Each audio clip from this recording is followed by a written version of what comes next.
Yes, maago lang yun. Meron ako i-challenge sa aking pinakamamahal na asawa. Ayan. So, pababasahin natin siya kung marunong siya magbilang. So, ito gagawin natin mga gulong. Sa bawat ito, lalagyan natin ito ng barya. Papabilang natin sa kanya kung ilan ang barya sa ilalim ng bote.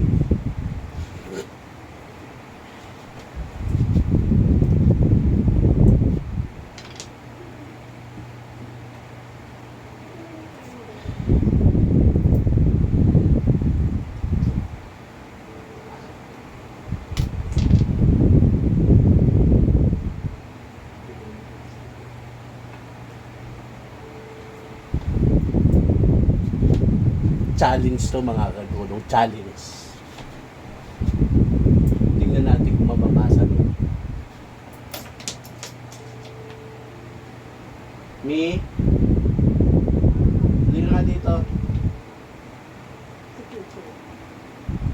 Mi, tingnan nga dito, challenge. Halika, challenge. Please! May challenge ako sa'yo. Sa tatlo nito, may mga barya sa ilalim. May mga barya sa ilalim. Bilangin mo lang kung ilang barya sa ilalim kung magkano. Piso ba o 10, 20. Na yung ano, sasabihin mo lang sa akin kung magkano. Ito medyo madali-dali rin. Kaya 50. Mahirap ng konti pala. Kaya 50. Dito, medyo mahirap talaga. Kaya bibigyan kita ng 150. So, unahin mo to, 1, 2, 3. Huwag mo silipin. Dito mo silipin sa taas para mabasa mo. Layo naman.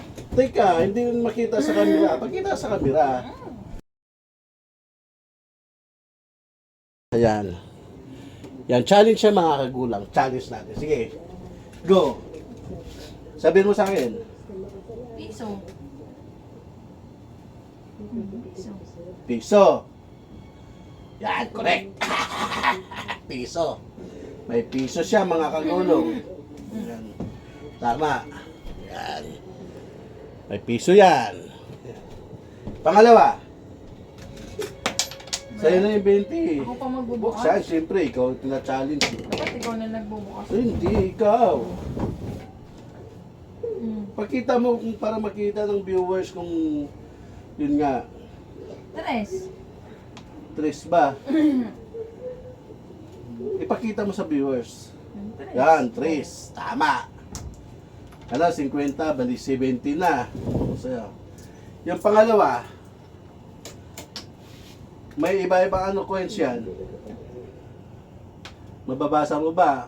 Tingnan mo kung ilang piso, ilang 20. Paano makikita eh? Parang Siyempre, kailangan mong kailangan makita. Kasi parang telescope sight yun eh. Ganun yun. Sige.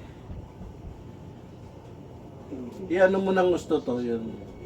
Kung ilang 5 piso yan. Di mo makita. Ilan? Kaya tignan mo. Ang kaya dumitig. Siyempre, kailangan mo mahulaan. Siyempre, challenge ko yan eh. Ba't ako sisilip?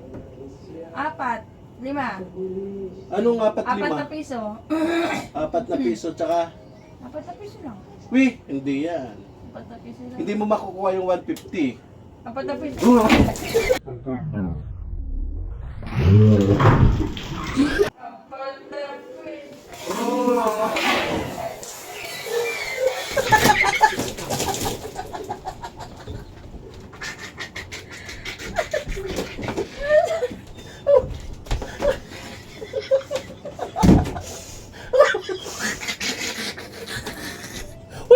Ano ba kayo magpapasahan dyan?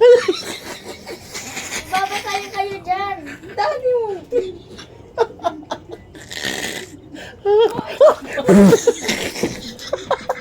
Ano ba tutulog? Uy, nagtutulog. Ano kayo? Nagtutulog. Buenos ka na. Dada.